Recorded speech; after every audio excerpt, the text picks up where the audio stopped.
Bom, seguindo, vamos para o quarto ponto, onde o assunto é a graça de Deus. Uma das partes mais interessantes dessa discussão, pois nós temos de um lado e do outro um conceito bastante complexo, né? Falar sobre graça, que charis, esse termo grego que nos remete a uma espécie de dádiva.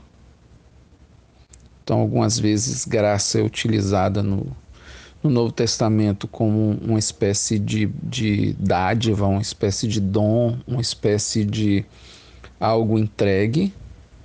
Por vezes, é algo absolutamente unido à ideia de misericórdia, né? Pensemos que a misericórdia é uma espécie de sentimento divino, né? Acho que já falamos sobre isso. E a graça, a atitude diante deste sentimento, por ver as misérias dos outros, Deus age com graça. E muitas vezes essa graça e quase todas, né? É algum presente, alguma dádiva. Contudo, o pano de fundo desta ação divina diante das misérias dos seres humanos percebidas por ele é algo que discute-se o mérito, como vimos já nas outras vezes, do ser humano ou de Deus, pensando que o ser humano pode ou não oferecer alguma coisa a Deus e, em princípio, não poderia oferecer nada, posto que o ser humano não pode, de alguma maneira, oferecer nada a Deus que seja à altura de Deus. Deus já recebe louvores que são absolutamente perfeitos de seres celestiais, santos como ele não tão santo separado como ele, que a condição divina da santidade é algo sui generis, algo, na realidade, isolado, né? Ninguém é santo como Deus, mas em níveis muito mais satisfatórios que os nossos, os seres celestiais, né, se comportam e assistem diante de Deus, louvando, adorando, oferecendo a Ele sacrifícios de adoração o tempo inteiro. Então, se há alguém que teria algum mérito, seriam os anjos, seriam seres celestiais que estão diante de Deus. Não os seres humanos, com seus pecados, com as suas idiosincrasias.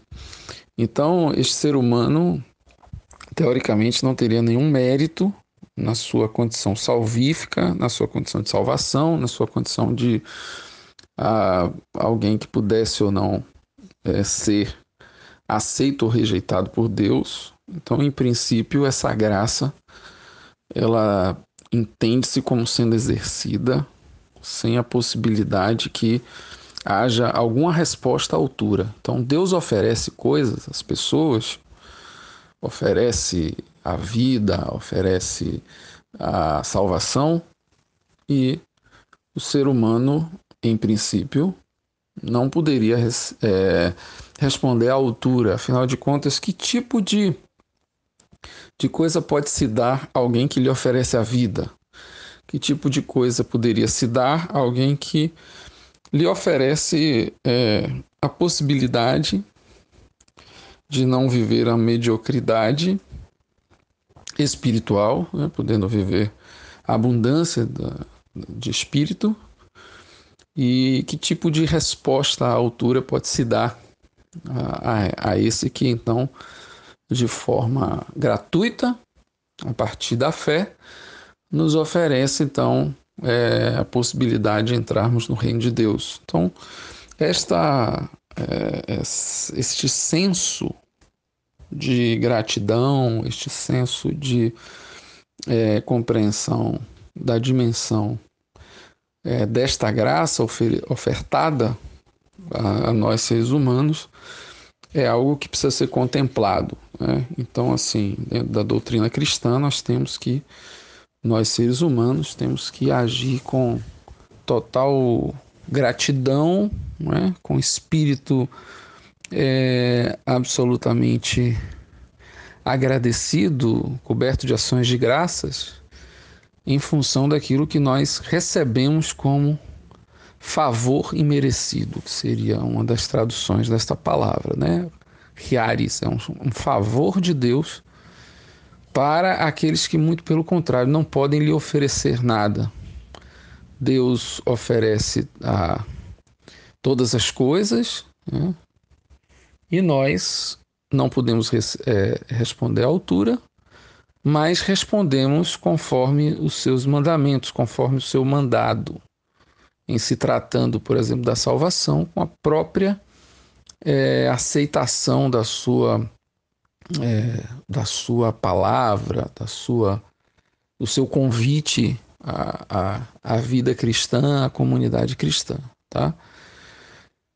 Indo a fundo nesse aspecto, nós temos que, de um lado, né, os arminianos defendem a ideia de que a graça pode ser impedida, ou seja, embora essa graça ela seja manifesta ou através dos elementos da natureza, ou através da ação do próprio Espírito de Deus, convencendo o ser humano do pecado, da justiça e do juízo, então esta graça que é ofertada pode ser resistida, pode ser impedida por aqueles homens que eventualmente, muito embora tenham clareza deste favor divino, se posicionam de forma contrária, querem rejeitar esta ação divina, né? Então, esta ação do Espírito de Deus que convence o ser humano do seu próprio pecado, inclusive da sua condenação futura, caso não aceite este compromisso de viver como cristão, isso pode ser resistido, se o homem assim quiser. Então, desde que o homem pode determinar o que quer, ser ou não salvo por Deus, né? Então Deus permite ao homem obstruir a sua vontade. Deus tem uma vontade de salvar a todos, quer salvar a todos, né? O texto bíblico fala que Deus quer que todos se salvem. No entanto, há uma parte que se permite ao homem que viva através da sua livre escolha, ele viva a sua própria vida obstruindo a vontade de Deus em sua vida, né?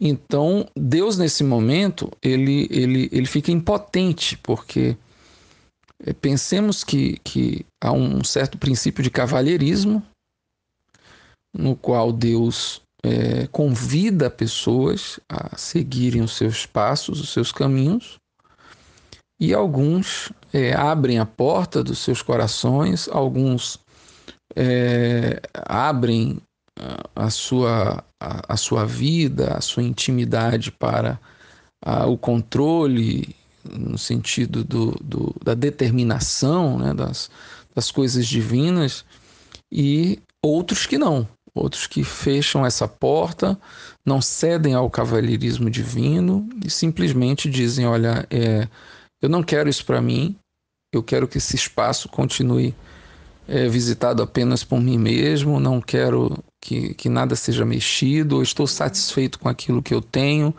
com aquilo que eu sou, com os meus próprios projetos, as minhas próprias perspectivas, pensando que a palavra do Evangelho é uma palavra de instituição de reino divino, ou seja, há um desejo de Deus de ser o direcionador da vida dos crentes, ou das pessoas que de fato aceitam o Evangelho, e sendo Deus o direcionador, ele então toma conta dos espaços da vida, conduz, opina, ordena, organiza a vida deste ser humano, e há aqueles que simplesmente não querem esta égide, este governo se sobrepondo à sua própria vontade. Então, dessa forma, o homem exerce a sua vontade, obstruindo o controle de Deus, fazendo com que ele se torne impotente, porque ele é um cavalheiro, quer entrar, mas precisa que as pessoas de bom grado abram essa porta e permitam que ele mexa nas diferentes áreas das suas vidas. Então, o que os arminianos utilizam como argumentação é que o ser humano se tornou como Deus. O próprio Deus fala lá na história, nós temos o relato lá no Gênesis de Deus falando que os seres humanos se tornaram como ele, né?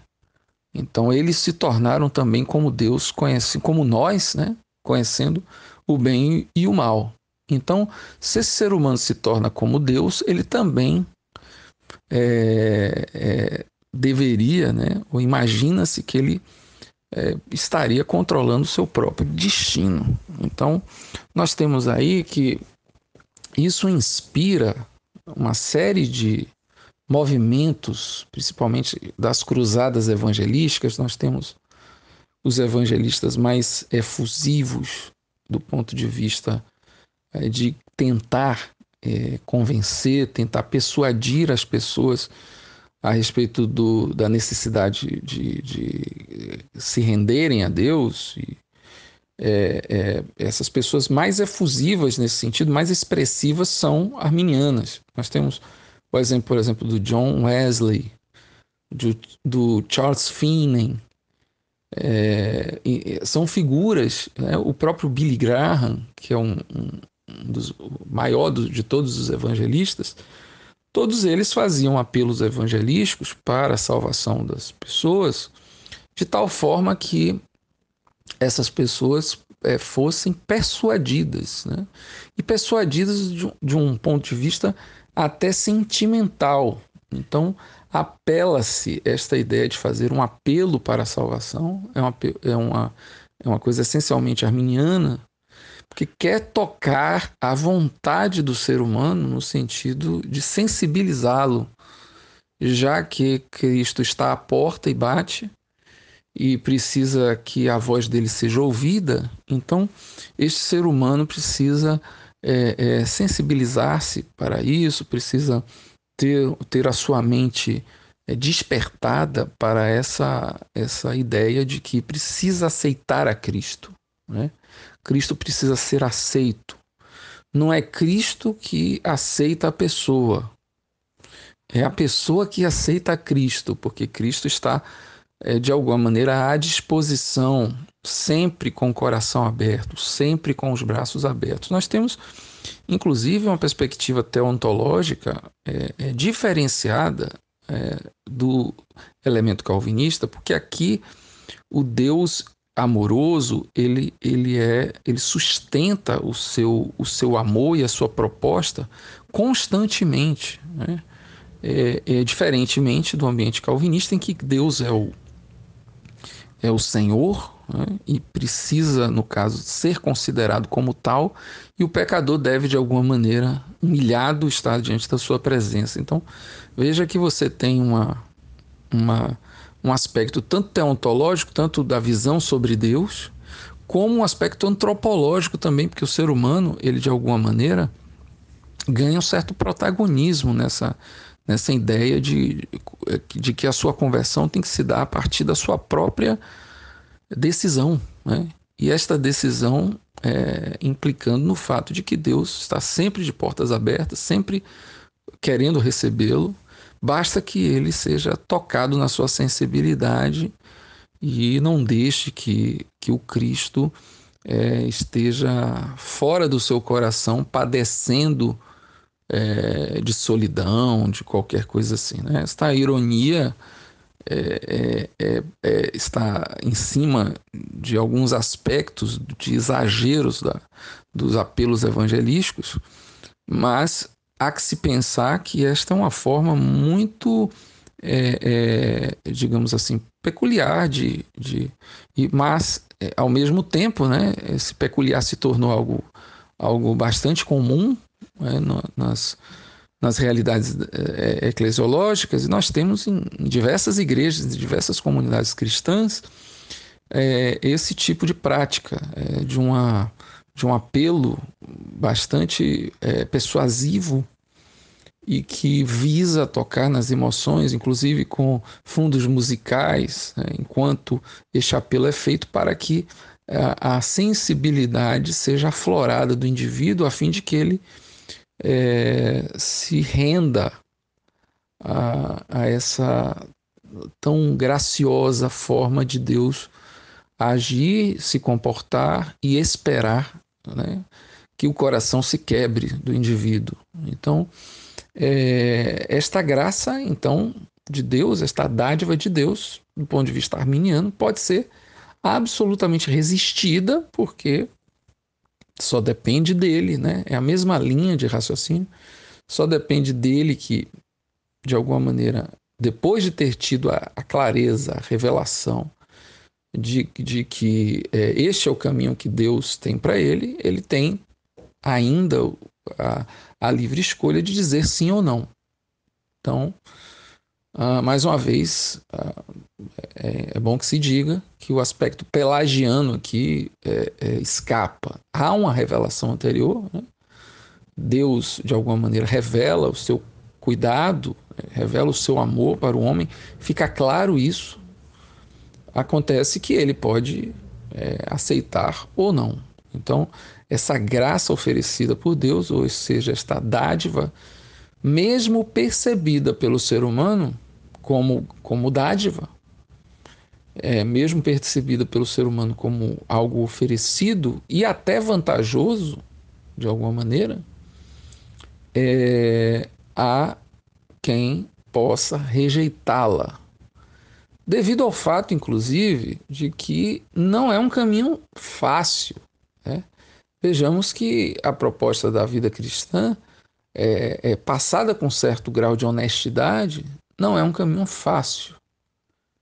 Então, é possível, inclusive, que determinado tipo de apelo excessivamente emocional leve a pessoas a, de repente, se renderem à emoção e, posteriormente, ao terem contato com a realidade que propõe o Evangelho, se recusem a continuar, talvez por não terem, inclusive, entendido bem o que estavam fazendo, né?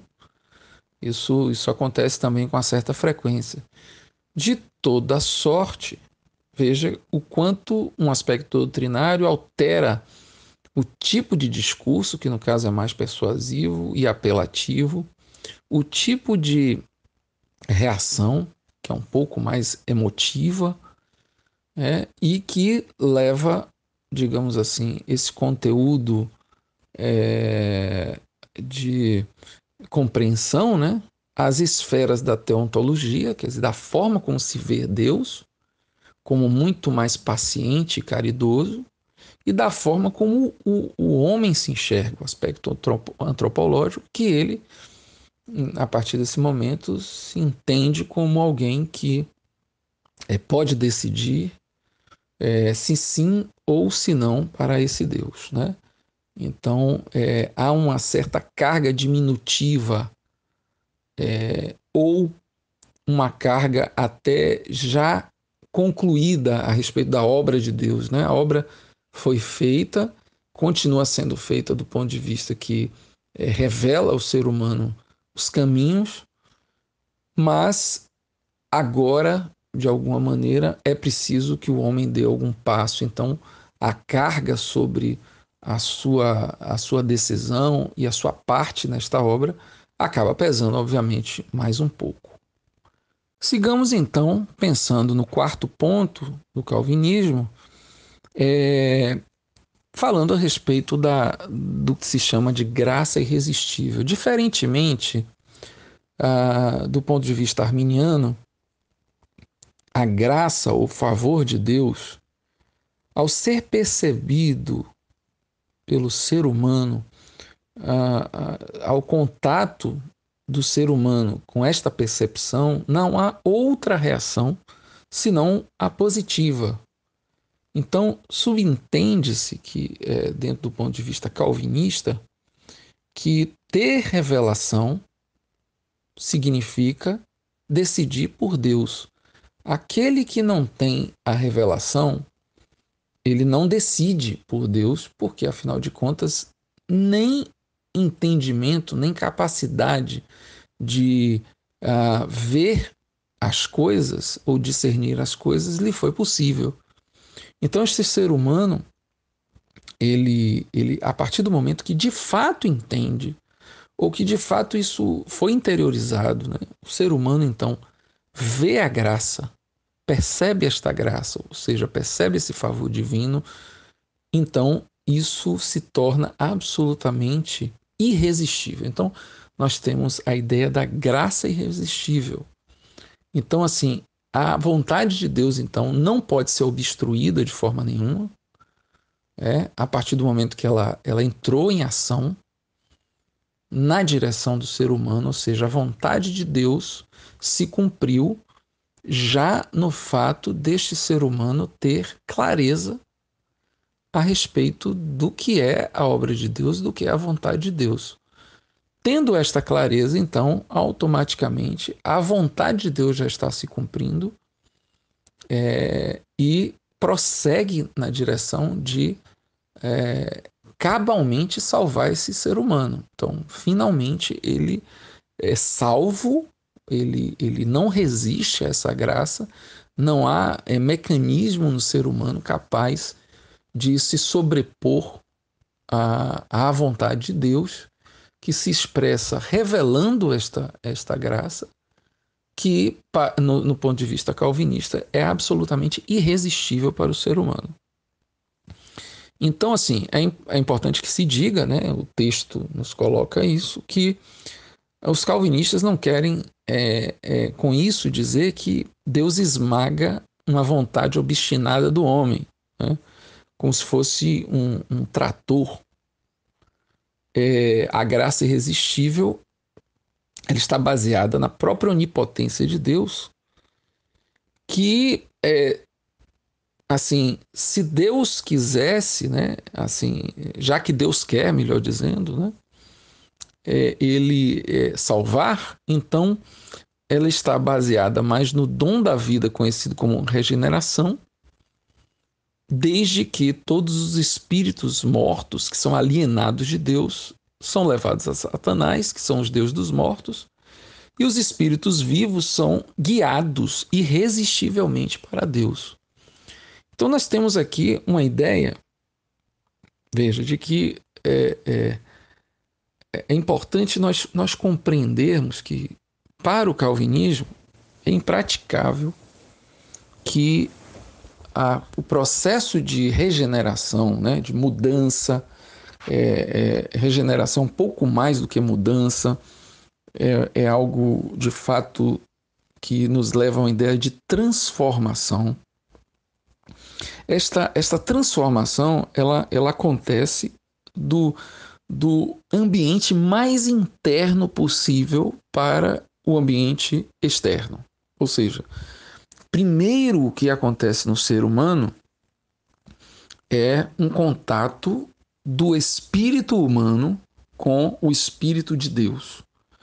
Então, este espírito humano que está morto, ele é vivificado, e a partir da vivificação deste espírito é possível que a cognição, o pensamento do ser humano também aceite esta palavra de Deus. Do contrário, ela pode ser interpretada de diversas formas. Então, primeiro, é necessário que este ambiente espiritual seja ligado, né? Como nós falamos, o espírito do ser humano como uma espécie de Wi-Fi, como uma espécie de lugar de ligação com o ambiente espiritual, primeiro este espírito é ligado neste ambiente espiritual, depois ele se torna apropriado através da alma, né? Através da mente, da consciência humana, também ele possa receber a palavra de Deus e a sua totalidade seja toda invadida,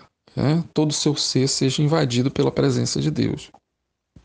Para isso é necessário que isso aconteça dessa maneira, ou seja, do ambiente mais íntimo e essencial para fora. Então, o processo de regeneração ele acontece nessa direção. Veja que, do ponto de vista arminiano, a mente do ser humano, que continua viva e capaz de discernir as coisas, ela, num dado momento, ela vai ser, ela pode ser o ponto de entrada.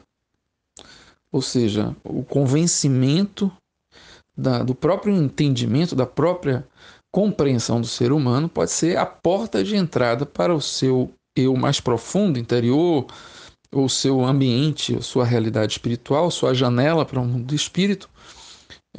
Esta janela, ela acaba podendo ser aberta a partir de um ambiente um pouco mais externo, que seria a sua própria alma, apesar de que nós estamos falando em todo o ambiente interno, né? Estamos falando da realidade da consciência do ser humano, das suas percepções, né, interiores que vão para além dos seus sentidos ou que extrapolam ou que aprofundam a sua experiência com a vida, com o mundo e com todas as coisas que ele experimenta.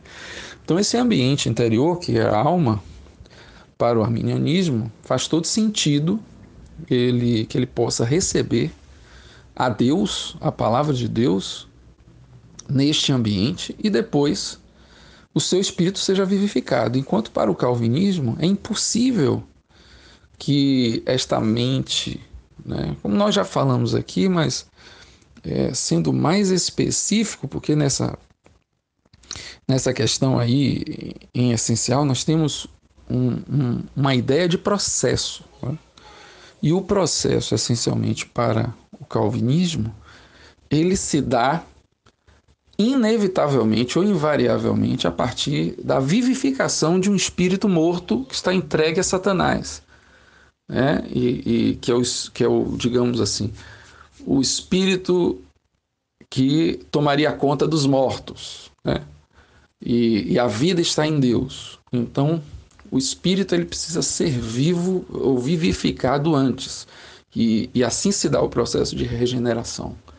Então, não há outra forma de ação de Deus que acaba se manifestando na totalidade das relações, ou quer dizer, do ser humano, né? Ele se impregna na totalidade do ser humano, a não ser a partir do seu ambiente mais interior, mais profundo, e depois esse interior torna-se também em algo mais ampliado a partir dos seus outros ambientes, como a mente e o corpo dessa pessoa. Tá?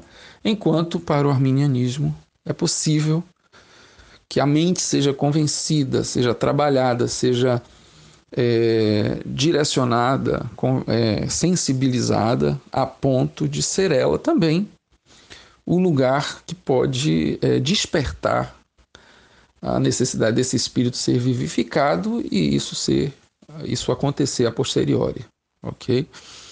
Então temos que, sendo assim, os espíritos que são regenerados, eles são guiados irresistivelmente para Deus. Já que eles estão vivos e agora eles estão mortos, não há outro direcionamento a não ser ir para Deus, no caso, Deus dos vivos. Então, já que Deus é o espírito da vida, no momento em que ele age nos eleitos, a polaridade espiritual deles é mudada. Então, antes era negativa, antes tinha aversão a Deus, e agora tem uma predisposição para Deus. Né? Antes ele estava morto nos pecados e agora é vivificado, né, para Deus, e agora é orientado por Deus, e agora não tem outro ambiente a não ser a magnetização daquele que é, em essência, aquele que vivifica os espíritos. Então nós temos algo que, digamos assim, não há uma expectativa de convencimento das almas. O que há é uma necessidade de a sustentação da mensagem, porque não sabemos quais são os eleitos, né? É bem parte do argumento calvinista isso. Nenhum deles sabem e ninguém sabe quem são os eleitos, então é necessário que a mensagem continue sendo propalada, a mensagem do Evangelho de salvação, mas o que vai ser tocada não é a alma, né? O que vai ser tocado é, em algum momento, o espírito do homem que, por um milagre divino, será vivificado. Então não há que se fazer tantos apelos, não há que se sensibilizar tanto, não há que se criar um ambiente propício para, afinal de contas, aquele que tem misericórdia, aquele que demonstra o seu amor, demonstra o seu cuidado, é o próprio Deus, e o que é necessário é que este espírito vivificado convença, juntamente com, e assim, através do Espírito Santo de Deus que o vivificou, a sua própria consciência da sua condição de pecador, né? O ser humano, essa consciência convença a ele próprio de que ele é pecador, de que ele carece desesperadamente de Deus, e aceite, então, de forma absolutamente irresistível, como solução para esse abismo, a graça de Deus. Né? Então esse ser humano se sente deslocado, se sente completamente vazio, porque está perdido, né, nesse ambiente de delitos e pecados, e agora com o espírito querendo viver, querendo ressuscitar, anseia por uma nova vida, busca essa nova vida, e Cristo então não está na porta, assim, batendo gentilmente, mas Cristo está esperando uma atitude austera de alguém que reconheça que Ele é o Senhor e que precisa tomar conta das áreas do coração, da vida desse ser humano, de tal maneira que ele não tenha mais a sua vontade preponderando, né? Eu uso esse sentido de vontade, né? No sentido dos desejos, que os desejos, seus desejos carnais, a sua vida caída, não prevaleça, mas quem vai prevalecer, na verdade, inevitavelmente, é o Deus, que é Deus dos vivos, e um espírito vivo vai ser naturalmente ou inexoravelmente magnetizado por ele.